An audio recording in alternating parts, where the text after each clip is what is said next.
ዶክተር ደቻሳ አበበ እርሶንም በመግቢያቸው ላይ አመስግነው ጠቅሶታል በተለያየ ምክንያትና ትርክት የታሪክ አረዳድ ወይም አተረጓጎም ውጤት ነው ብለው ፖለቲካም የታሪክ አተረጓጎምን አቅጣጫ የመወሰን ጉልበቱ ከፍተኛ ነው የሚል እርሶ የጠቅላይ ሚኒስትሩ አማካሪ ኖትና አሁን የዚህን አቅጣጫ የመወሰን ጉልበቱ መደመርና ብልጽግና ምን ያህል ነው አንዴ እንይዙልኛል። ከዚያ በኋላ ብዙ ጊዜ የሀገራትን ታሪክ አተራረክ የሚወስነው ሁነቱ አይደለም፣ ታሪክ ግባት እንጂ ግብ አይደለም። የማንስማማው በታሪኩ ይመስለናል፣ ነገር ግን የምንጋጨው በታሪክ ሳይሆን በዓላማ ነው የሚል ነገር ያነሳሉና በዚህ የሚስማሙ ከሆነ በዚህ ዓላማ ደግሞ ሌላ ግጭትና ንትርክ ሊያመጣስ አይችልም ወይ?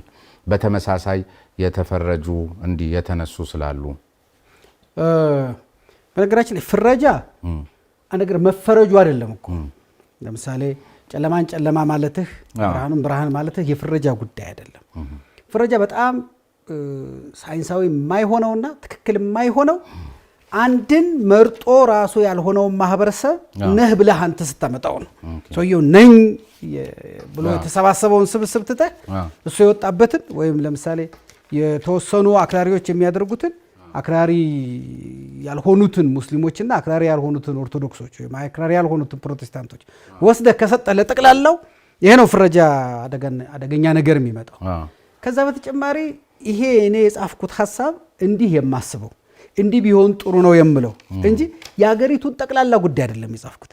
ኢትዮጵያም እንደ መመሪያ እንደ መጽሐፍ ቅዱስና እንደ ቁርአን በዚህ ነው የምትመሪው የሚል ከላይ የወረደላት አይደለም።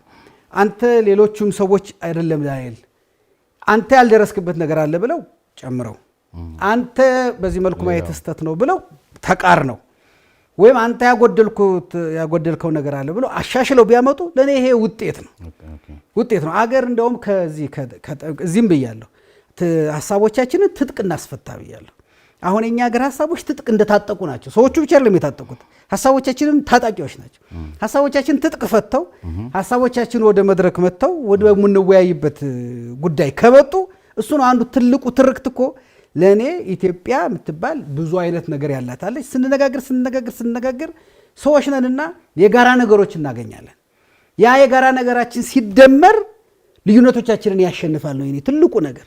ካልተነጋገር ነገር የጋራ ነገሮቻችን ማግኘት አንችልም። ቁጭ ብለን አሁን እናንተ ብናወራ ለምሳሌ የት ነው የተማርከው ስንባባል፣ ምንድነው ያጠናኸው ስንባባል፣ የት ነው የሰራኸው ስንባባል ወይ የተማርንበት ትምህርት ቤት አንድ ይሆናል፣ ወይ ያስተማሩን አስተማሪዎች አንድ ይሆናሉ፣ ወይ የወሰድነው ኮርስ አንድ አይነት ይሆናል፣ ወይም ደግሞ የሆነ ለመጎብኘት የሄድነውበት ወይ የተሳለምንበት ቤተክርስቲያን አንድ ይሆናል። ስለዚህ እኔ እናንተ ያን ማንገናኝበትን ትተን ወይ ስለተማርነው ትምህርት ቤት ማውራት እንጀምራለን።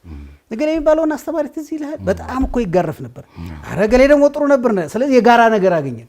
ካልተነጋገርን የጋራ ይኑረን አይኑረንም ሳንተዋወቅ ሁለት ሆነን ያደግን ሊመስለን ይችላል። ይሄ የጋራችን ጉዳይ እየተነጋገርንበት እየተደመረ ኃይል እየሆነ እየተደመረ አቅም እየሆነ ሲሄድ ነው የኔ ትልቁ ማነው ዶክተር ደቻሳም እኮ ታሪክ አይደለም ያጨቃጭቀናል።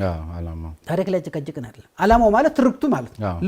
ለምንድን ነው ይህንን የምትተርከው? ለምሳሌ እኔ እናንተ ነገ ስራ ላይ መወዳደር ሲቪ ይዛችሁ ነው ብንባል እኔም ማመጣው ሲቪ በአብዛኛው የት ተማርኩ፣ የት ሰራሁ፣ ምን ሙያ አለኝ፣ ምን ተሸልም ያለው በጉዳዩ ላይ ለስራው ብቃት የሚያደርገኝ ነገር ምንድነው ነው። ታሪክ ነው እኮ ይሄ ሲቪ ብለህ የምታመጣው ታሪክ። ግን ታሪክህን የምትተርከው ከምትፈልገው ስራ አንጻር ነው እንጂ የተወለድኩት በዚህ ቦታ ነው፣ ያደግኩት እንደዚህ ነው፣ ያሳደገችኝ አክስቴ ናት፣ በዚህ ጊዜ እንደዚህ ገጥሞኝ ነበረ፣ ከሰፈሬ ተሰድጄ ነበር የምትለውን ለስራ አታመጣው። ስለዚህ ይሄ የትርክት ዕዳና በረከት ሲተረክ ከብልጽግና ዓላማ ብለን ብንወስድስ? ከብልጽግና ዓላማ አንጻር ሊተረክ የሚችልበት እድል አለ። ትልቁ ሊተረክ የሚገባው ግን ከኢትዮጵያ ዓላማ ነው። ስለዚህ ከብልጽግና አኳያ ሊተረክ የሚችልበት እድል እያለ መኖሩንም የሚያመላክቱ በርካታ ትንተናዎች እየተመለከት የኢትዮጵያ ገዢ ትርክት ነው ብለን ለመቀበል ትንሽ አንቸገርም ወይ? አንቸገርም። ብልጽግና ተቀበለው እንጂ ብልጽግና አልፈጠረውም ብለው ለዚህ ነው። ይሄን ትርክት እኮ በነገራችን ላይ እዚህ ውስጥ መደመርን ሐሳቦች ወስደን ኢትዮጵያ ውስጥ ያሉ ፓርቲዎችን ብንጠይቅ አብዛኛዎቹ በመደመር ሐሳቦች ውስጥ ያሉ ጉዳዮች ጋር አይጋጩ። ለምሳሌ ህብረ ብሔራዊ አንድነት ኢትዮጵያ ያስፈልጋታል አያስፈልጋትም ብትላቸው ህብረ ብሔራዊ አንድነት ኢትዮጵያ ያስፈልጋትም የሚል አታገኝም። አዲስ ወይን ጠጅ በአዲስ አቅሟዳ የሚለው ምዕራፍ ደግሞ አንዱ ቀልቤን ከሳቡት ጉዳዮች ነውና ባለወይኑ ለአቅሟዳው በማሰብ ሳይሆን ለወይኑ በማሰቡ ብቻ ስለ አቅሟዳው ምርጫ ይጠነቀቃል። ባረጃ አቅሟዳ አዲስ ወይን ጠጅ የሚያኖር የለም፣ ቢደረግ ግን አቅሟዳው ይፈነዳል፣ ወይን ጠጁም ይፈሳል የሚል ነገር አስቀምጣልና ስለዚህ በአሮጌ ትርክት ላይ አዲስ ሀልዮት ሊከተል አይችልም ነው። ይሄ ማለት የመጀመሪያው ጥያቄ አሮጌ አቅሟዳ ሲባል ኮንቴክስቹዋል አድርገን ስንመለከተው መጥመቂያው ብቻ ነው ወይስ ጠማቂዎቹም አብረው መታየት አለባቸው? አቅሟዳ እንግዲህ ጠማቂ የለውም እንደምታውቀው። አቅሟዳ አዘጋጅቶ ስልቻውን የሚያመጣው አካል ነው። ስልቻው የሚያመጣው አካል ለአንተ ሲሰጥህ አዲስ ነበር፣ ያንተ አያያዝ ነው ወደ አሮጌነት በጊዜ እሱን ልክ እነዚህ ሰዎች መልሰው አዲስ ማድረግ ይችላሉ። ያን አቅሟዳ አዲስ አቅሟዳ የተሰጣቸው ሰዎች አስረጅተው ጊዜውን ሲጠብቀው ያኛው አሮጌው እኮ የሚጠቅምህ አብሮት ለነበረው ወይን ጠጅ ነው። ልክ ወይን ጠጁ ሲያልቅ እሱን ትተውና አዲስ ነው ማምጣት የነበረበት። ትልቁ አዲሱን ወይን ጠጅ ወስዶ አሮጌው ጋር የሚከተው ሰውዬ እንጂ አቅሟዳውን የሚያዘጋጀው ሰውዬው ሁልጊዜ አዲስ አቅሟዳ ያን አቅሟዳ እንዲያረጅ እድል የሰጡ አካላት አሁን የተሰጣቸውን አዲስ አቅሟዳ አዲስ አድርገው የማቆየት ማለት እድላቸው ምን ያህል ነው? ምክንያቱም ለምሳሌ አዲስ ወይን እንዲጠምቁበት የተሰጣቸውን አቅሟዳ 27 ዓመት ሙሉ ታቅፈው ብል አስበልተው ያስረጁ አካላት እንደገና ደግሞ ወደ አዲሱ ጠማቂ መጥተዋል እና አሁን ይሆንላቸዋል። አቅሟዳው ማርጀቱ አይደለም እኮ ትልቁ ችግር። ያንን አቅሟዳ ማርጀቱን አውቀህ ከቀየርከውና አዲሱ ወይን ጠጅ አምጥተህ በአዲሱ አቅሟዳ እስካደረግከው ድረስ ሁለቱም ተጣጥመው ይሄዳሉ። አሁን እዚህም መልእክት ላይ ማስተላለፍ የተፈለገው አሮጌ አቅሟዳ ካለን እንተወውና ለምሳሌ እዚህ ላይ የተቀመጡት አንተም ቅድም ያነሳቸው በ66ቱም አብዮት የ66ቱ ትውልድ ያመጣው ከዛ በፊት የመጣውን ትርክት እሱን እናቁመው በቃ። አሁን አዲስ ሀልዮት ኢትዮጵያ የምትመራበት አዲስ ሀልዮት ለማምጣት ከፈለግን እዛ አቅሟዳ ውስጥ ልንከተው አንችልም። እሱን አቅሟዳ ይዛችሁ የምትንገታገቱም ሰዎች ካላችሁ ተውት፣ አያስኬድም። አቅሟዳውም ይፈሳል፣ ጠጁም ስለሚፈስ። ስለዚህ አዲስ ትርክት፣ አዲስ መንገድ፣ አዲስ ሀሳብ ያስፈልገናል። አሁን ኢትዮጵያን እናበልጽግ ወይ ኢትዮጵያን ከዚህ ከድህነት እናውጣ ብለን በአሮጌው አቅሟዳ እቺን ኢትዮጵያ ልንከታት ስለማንችል የአዲስ አቅሟዳ ይዘው የመጡትንም ለማበረታታት አሮጌ አቅሟዳ ያለን የሚሉትንም ለመገሰጽ ነው። ግን ትርክት መንገዱ ከሆነ አሁን ግራ የሚገባን ነገር መቼም በአንዲት ዴሞክራሲያዊት ሀገር ውስጥ ሁልጊዜ በየ5 ዓመቱ የሚደረግ ምርጫ አለ። ስለዚህ ማን ነው ዘላቂ መሆኑ አይታወቅም በምርጫ ስለሚወሰን እና በአመለካከትና ርዕዮቱ በተቀየረ ቁጥር ትርክቱም ይቀየራል ከተባለ በምርጫ የተለያዩ ፓርቲዎች ባሸነፉ ቁጥር ስንቀያየር ልንከርም ነው ወይ? እሱ ጋር እንዴት አይደል? ርዕዮተ ዓለምና ትርክት ይለያያል። ርዕዮተ ዓለም ሌላ ጉዳይ ነው። ርዕዮተ ዓለም እኮ የምትለው ገብቶኛል። ግን ትርክቱ አሁን ያለውን እሳቤ ማንጸባር መንገዱ ነው ብለናል። ግብ አይደለም። የኢትዮጵያን ትርክት ከሀገር ጋር ነው የሚሄደው፣ ከፓርቲዎች ጋር አይደለም የሚሄደው። ሮም በአንድ ቀን አልተሰራችም የሚባለው ይህን ያህል ዓመት የኖርንበትን ግማሽ ምዕት ዓመት እኮ የኖርንበትን የፓርቲና መንግስት መደበላል በአንድ ጊዜ በሰዎች የሰው ልጅና አመለካከት ምንድን ነው? መጋቢ አዲስ እሸቱ የሚሉት ነገር አለ። ፈጣሪ ሰውን አንዴ ነው የፈጠረው፣ ህጉን ግን 3 ነው የቀየረው ይላሉ። የሰው ልጅ አመለካከት መቀየር በጣም ከባድ ስለሆነ ህጉን 3 የቀየረ ይላሉ። ልክ እንደዚሁ የሰው ልጅ አመለካከት በአንድ ጊዜ ዛሬ ትቼዋለሁ ስላልክ ዛሬ አመለካከት ምትወው አይደለም፣ ትግል ይፈልጋል። አንተ እንኳን እየፈለክ ወደ ድሮ የመመለስ ወደፊት የመሄድ እድሎችህ በጣም ሰፊ ናቸው። እየፈለክ እንኳን ከዛ መላቀቅ እየፈለክ ለምን የሰው ልጅ አይምሮ እንደ ልብስ ጥብ አድርገህ የምታመጣው በሳሙና የምታስወግደው ጉዳይ አይደለም። እየቆየህ አንዳንዱ ነገር ሳታውቀው ውስጥ ተቀብሮ የቀረ አንዳንዱን አንተ ባሁኑ ያስወገድከው አንዳንዱ የሆነ ቀን ብቅ ሲል ይሄ አስተሳሰብህ የመቼ ነው ብሎ ሌላው ሰው ሲገጽጽ ወይ ስታነብ ወይ ስትማር እየቀየርከው የምትሄደው ነገር ነው።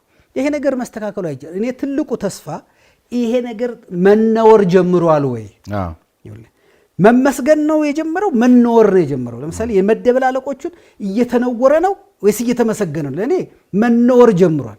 መነወር ጀምሯል ማለት መላቀቁ እውን ሆኗል 100% ሰርቷል ማለት አይደለም። መነወር ግን ጀምሯል። ስለዚህ በሂደት እየመጣ ያለው ሰው እየወረሰው አይሄድም ማለት ወራሹ እየቀነሰ አውራሹ እየበዛ በሄደ ቁጥር በቃ ወራሹ እየወሰደው አይሄድም ማለት ነው። ወራሹ ከዚህ ነፃ እየሆነ ይሄዳል።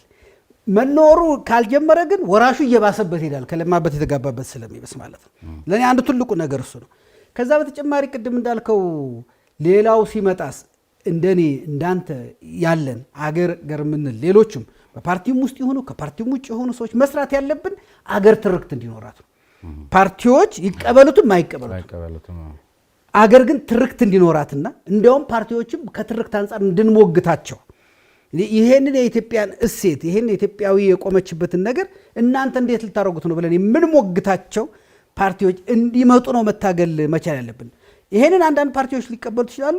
መጀመሪያ አካባቢ አንዳንድ ፓርቲዎች ላይ ይቀበሉት ይችላሉ። በሂደት ግን ትውልድ እየሞገተ ቅድም እንዳልኩ አባላቱ እየሞገቱ ሲመጡ በትርክት ላይ የተስማማ በርዕዮተ ዓለም ላይ የሚከራከር ፓርቲዎች እየፈጠርን እንሄዳለን። የትርክት በረከትን ለመፍጠር የሚደረገው ጥረት የት ድረስ ያስኬዳል? ህገ መንግስት ማለት የህጎች ሁሉ የበላይ ነው። ይህ ህገ መንግስት ደግሞ አንተ እንዳልከው ያ ሁሉ የትርክት ዳ የህወሓት ከሆነ ሁሉ ነገር የህወሓት ከሆነ ግልባጩ ይሄን ህገ መንግስት መጀመሪያ ለምንድን ነው መጣል ያቃተን? እንደገናም ደግሞ አሁን ምትላቸው ወይም ቅድም ይሄን ትርክት ህብረተሰብ ውስጥ ለማስረጽ ዝግጁነታቸውን አሳይተውኛል ያልካቸው ወይም ደግሞ ያን የተንኳሽ ንግግርን በፊት እንደነበረው አይደለም በስልጣና ያልካቸው አካላት ይሄን ህገ መንግስት ዛሬም አንደራደርበትም እያሉ ነው። እንዴት? ህገ መንግስቱ የምን ውጤት ነው? ህገ መንግስቱ በፊት ትርክቱ ነው የተፈጠረው። ይሄ ትርክት ከ66ቱ አብዮት ጀምሮ የመጣ ትርክት ነው። ህገ መንግስቱ የሱ ውጤት ነው እንጂ ትርክቱ የህገ መንግስቱ ውጤት አይደለም። ትርክቱን ካልቀየርነው ህገ መንግስቱን ልንቀይረው አንችልም። መጀመሪያ ህገ መንግስቱ እኮ አሳሰባችን ተነጋግረን የተግባባን በወቅቱ የነበሩት ኃይሎች የተግባቡባቸውን ጻፉት እንጂ ከጻፉት በኋላ አይደለም የተግባቡት። መጀመሪያ በህገ መንግስቱ ላይ አሁን ህገ መንግስቱን ዛሬውኑ ቀዳደን በሐሳብ በባዶ ላይ ልንነጋገር አንችልም። ይሄን ህገ መንግስት ከማሻሻላችን በፊት ይሄ ህገ መንግስት አምጥቶታል የሚባሉት ጉዳዮች ላይ ይሄ ህገ መንግስት መጀመሪያ ተመስርቶታል የሚባልበት ትርክት ላይ መነጋገር መቻል አለብን። እኔ ድንገት የሚፈጠር ህገ መንግስት ዘላቂ አይሆንም ከሚሉት ወገን ነኝ። ሀገራዊ ምክክር ወይም ሌሎች ጉዳዮችን አድርገን ቁጭልን በነዛ አላባውያን ላይ መጀመሪያ እንነጋገርና የሆነ ደረጃ ስንደርስ ህገ መንግስት መጻፍ እኮ የባለሙያዎች ጉዳይ ነው። ይሄንን በዚህ መልኩ ለህገ መንግስት እንዲሆን አድርጋችሁ ጻፉት የምንላቸው ነው። ህገ መንግስት መጻፍ ጉዳዩ ከጽሁፉ አይደለም። ጉዳዩ ህገ መንግስቱ ከተመሰረተበት አስተሳሰቡ ነው። አስተሳሰቡ ላይ እንነጋገር። እኔ እንዳውም ከለውጡ በኋላ አንድ ያየሁት ጥሩ ነገር ምንድነው ህገ መንግስቱ መሻሻል አለበት መሻሻል የለበትም የሚል ክርክር መነሳቱ ነው አንዱ። በኋላ ደግሞ ህገ መንግስቱ መሻሻል እንዳለበት የሚጠቅሱና ህገ መንግስቱ ነገር ሊሻሻል እንደሚገባው የሚያነሱ የገዢው ፓርቲው አባላትን መኖራቸው ነው ሁለተኛው ትልቁ ነገር። ስለዚህ ምን ማለት ነው? ህገ መንግስቱ መሻሻሉ አይቀርም። ብድግ ብለህ ግን ዛሬ በቃ ከዛሬ ጀምሮ ህገ መንግስቱ ቀርቷል አለ። ከዛስ ህገ መንግስት የለህም በምንድን ነው የምትዳኘው? ልክ እኮ አንድ ዛፍ ከመቁረጣችን በፊት ዛፍ እንትከል እንደምንለው አንድ ህገ መንግስት ከማፍረሳችን በፊት ለዛ ለምናፈርሰው የምናፈርስበት ምክንያት ላይ እንነጋገር። ለምንገነባውም የምንገነባው ምክንያት ላይ እንነጋገር። ግን በለውጡ ማግስት ደግሞ ይሄኛው ትርክት ቀደመ። ትዝ ይልህ እንደሆነ አንተም ታውቀዋለህ፣ በየአደባባዩ በተለይ ይሄ ምንድነው ዲሞክራሲን እናበርታ በሚለው ሰልፍና ትርኢት ላይ እኮ ልክ ነገ የሚቀየር ነው የሚመስለው። ይህን ያደረጉት ደግሞ እኛ አመራር ያ ትርክት ቀደመና ሰው እሱ ካልሆነልኝ ብሎ ሙጭጭ ለውጥ ጠባይ እኮ ነው። ምንድነው አንድ ማየት የማይችል ሰው ነገ ይበራልሃል ይባል ዛሬ እንዴት አድር የሚለው ጉጉት የለውጥ ጉጉት ጠባይ ነው። ሁልጊዜ የሆነ ነገር ለውጥ ሲመጣ ሰዎች በማግስቱ የሆነ ነገር ይሆናል ብሎ መጠበቅ የሰው ልጅ ጠባይ ነው ሁልጊዜም ቢሆን። ልክ አንድ ተመረቀ ልጅ እናቶቻችን አሁን ልጅ የተመረቀ ሲባል በማግስቱ ስራ አግኝቶ በማግስቱ ደግሞ አግኝቶ በማግስቱ ህይወቴን ይቀይራል የሚለው የሰው ልጅ የስነ ልቡና ጠባይ ነው። ያ ልጅ ግን ከወር በኋላ ይሆናል ከዓመት በኋላ ይሆናል ስራ የሚያገኝ ወዲያው ችግሬን ይቀርፋል የሚለው ስሜት መኖሩ ነውር አይደለም። በቃ የሰው ልጅ ጠባይ ነው። የለውጥም ጠባይ እሱ ስለሆነ ነው። ግን የሰከኑ ሰዎችና ጉዳዩ ይገባቸዋል የሚባሉ ሰዎች ይሄንን ፍጥነት ገታ እያደረጉ ሰዎች ቁጭ ብለው ከዚህ ከአቧራው ሰክነው ቁጭ ብለው ተነጋግረው ያለፈው እኛ ሳንሳተፍበት ነው ይሄ የሆነው የሚሉ ኃይሎች አሉ። አይ ብንሳተፍበትም በበቂ ሳንሳተፍ ተገፋን የሚሉም ኃይሎች አሉ። እንደገና ደግሞ ብንሳተፍበትም የኛ ሐሳብ አልተካተተም የሚሉ ይሄንን እያል አሁንም በፍጥነት የሆነው ኃይሎች ተሰብስበው ደግሞ እንደገና ዛሬስ ቁጭ ብለው ቢነጋገሩ ነገ ይህን ላለመደገማችን ምንም ዋስትና ስለሌለን ትንሽ ፋታ አግኝተን ቁጭ ብለን በነገሮቹ ላይ በህገ መንግስቱ ላይ አይደለም እኔ መነጋገር አለብን ብለው ህገ መንግስቱ አላባውያን በሆነ ለምሳሌ ኢትዮጵያ ምን አይነት አስተዳደር ነው የሚያስፈልጋል እሱ ላይ እንነጋገርና ስንግባባ ህገ መንግስት እናድርገው። የኢትዮጵያ ስለ ኢትዮጵያ የምንገልጸው ምንድን ነው? እኛ የኢትዮጵያ ብሔር ብሔረሰቦች ይላል። ይህንም አይቀበሏል። እሺ ምን ብለን እንግለጸው? መጀመሪያ እሱ ላይ እንግባባና እሱን የህገ መንግስቱ መግቢያ እናድርገው። ከዛ በኋላም ደግሞ ስለ ዜግነትና ስለ ግለሰብና ስለ ቡድን መብቶች ምናነሳቸዋሉ። እሱ ጋር ስንግባባ የህገ መንግስቱ አንቀጽ እናደርገዋለን። ሌሎች እንደዚህ አይነት አሉ። ሰንደቅ ዓላማ ላይ እንከራከራለን። ለምሳሌ ስንግባባ አንቀጽ እናደርገዋለን። ከአንቀጹ ከጀመርን ሳንግባባ ነው ወደ ጠብ የምንሄደው። መጀመሪያ አላባውያኑ ላይ እንግባባ። እንደውም እኔ ባለፉት 5 ዓመታት ያገኘነው ፋታ በተለያየ አካባቢ ለመነጋገር ለመወያየት እኔ የምለውን እሱ ይቀበል ይሆን እሱስ እንዴት ነው የሚያስበው የሚለውን ለመስማት ከዛ ደግሞ ለመስከን እድል አግኝተናል።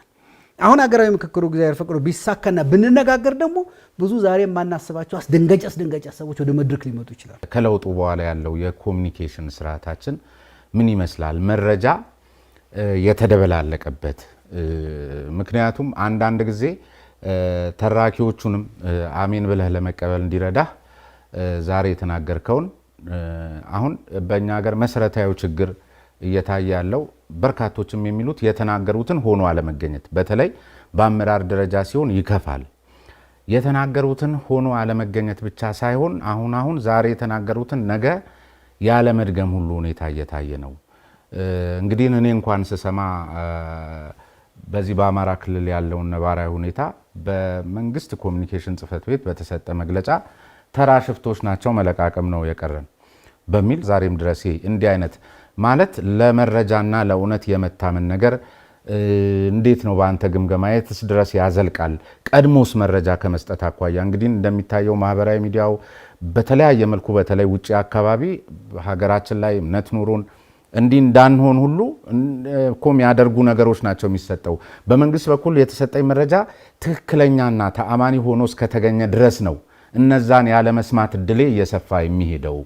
ስለዚህ እዚህ ጋር እየዋሹ እነዛን አትስሙ ብሎ ቋንቋ ልክ ነው ወይ? እንደ አማካሪነትህ ለምን አንድ ነገር አታደርጉም? ወይም ምን ይሰማሃል? አንድ አደርባይነትስ እዚህ ሀገር ላይ አያሳስብህም? የሚታየው ነገር በጣም እንትን ስለሚል ነው። የመረጃ እንግዲህ የለውጡ ሂደት ነው፣ የለውጡ አካሄድ ነው። ምን ማለት ነው?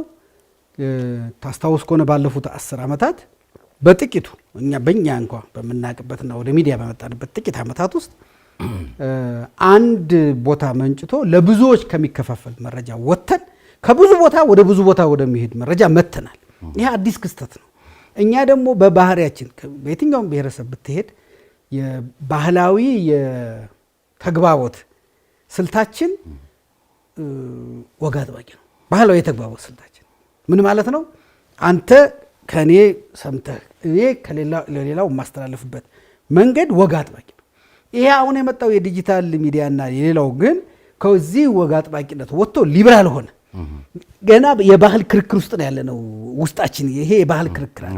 ማናችንም ከዚህ የባህል ክርክር ነፃ ልንሆን አልቻልንም። በዚህ ምክንያት የተፈጠሩ የሂደት ጉዳዮች አሉ።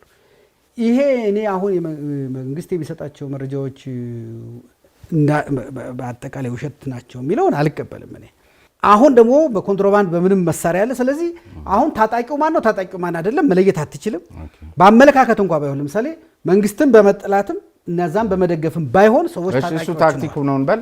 አጠቃላይ የመረጃ ፍሰቱ ላይ እርካታ አለ ሆይ?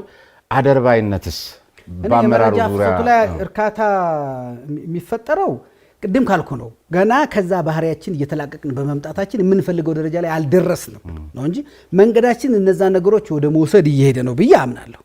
ወደ ትክክለኛው መስመር ለመግባት እየሞከር ነው።